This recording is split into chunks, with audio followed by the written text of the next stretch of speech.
Hi, good morning. My name is Ramon. Please go ahead and have a seat. I understand you were interested in learning about resumes.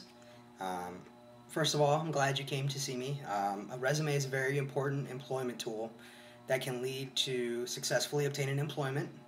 There are lots of other reasons to do resumes, but that is the main one that we'll discuss today. Okay, go ahead and have a seat, please.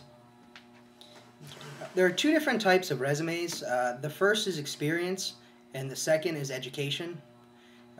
Depending on which one you want to use, you will want to approach it differently.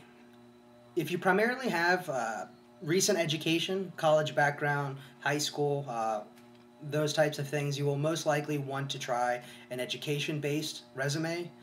If you have a lot of working experience, however, you may want to approach it with the experience-based, which is having your work history first and then your education. Okay, so let's talk a little bit about those things. Between your education and your work experience, or whichever you choose to go with first, okay, the first thing you want to have is a good objective statement. And this is good for all resumes, regardless of what type you're talking about. A good objective statement lets the employer know what you have to offer and exactly what type of employment you're looking to accomplish. It can be only 2 or 3 sentences long, but make sure it's clear and concise.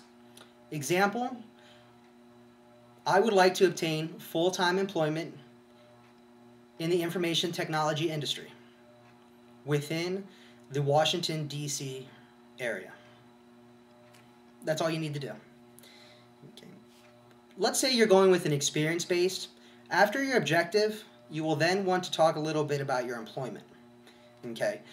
You can choose whether you want to include all your employment history or just those that are professionally relevant. Whichever you choose, what you're going to want to do is start with the most recent one and work your way backwards. Things you'll want to keep in mind is to use the exact company name.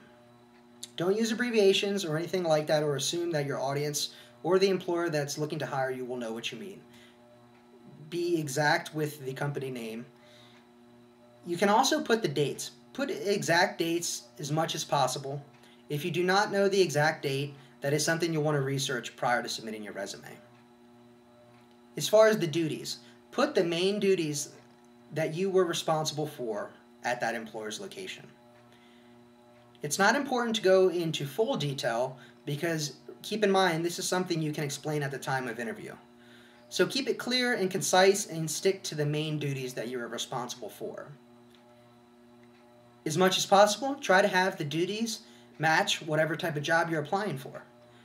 So whatever you're applying for, take a good look at the job description and make sure to highlight the duties that relate to that. Next, you would want to list your education. As far as your education, the same holds for that as well. Be specific with the school name, and also you may or may not want to put the dates of your education. It's a personal choice. Some individuals might want to just put the duration of their education or just simply the degree earned. Others might also choose to put the dates.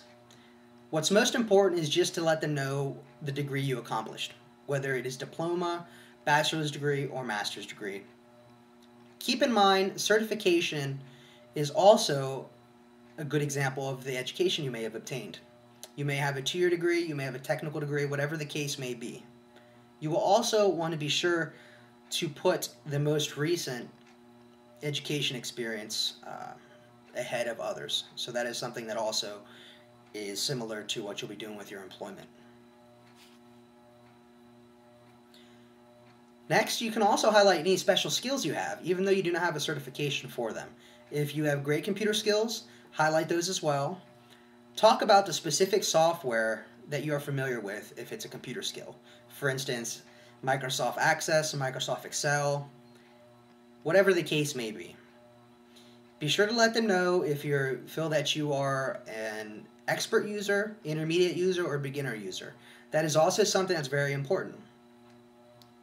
Do not embellish your skills or any other area of your resume to something that is not completely realistic of your skill level. What will happen is there will be a miscommunication, and it might be a situation where you're obtaining the employment and you've indicated you have a higher level of skill than you truly do. So be as honest as possible with your resume, but it's also good to highlight your positives. So that's a thing to remember too. That's very important. Lastly, your references. You can choose to or not to list your references. Also a very personal decision. Some individuals will just put available upon request. Other individuals might choose to put 2 or 3 people that they know professionally, family members, whatever the case may be. You're going to want to keep in mind the type of job and what's most appropriate. If it's a very professional job, you may want to list professional resumes. For anyone who this might be their first job, you don't have those type of references, it may be fine to put a family member. Keep in mind also the community involvement you do, perhaps with your church, whatever the case may be, is also a good source of references. Okay. After that, those are the main points of your resume. Those are the main areas that you want to hit on. There are lots of good examples on the internet, lots of good examples that others may give you as well that you know of now, whether it's a professional colleague or a teacher perhaps. There are lots of good resumes out there. Test which ones you like the best and use various ones and see which one works out best for you. Okay? All right, thank you. It was great meeting with you. Take care.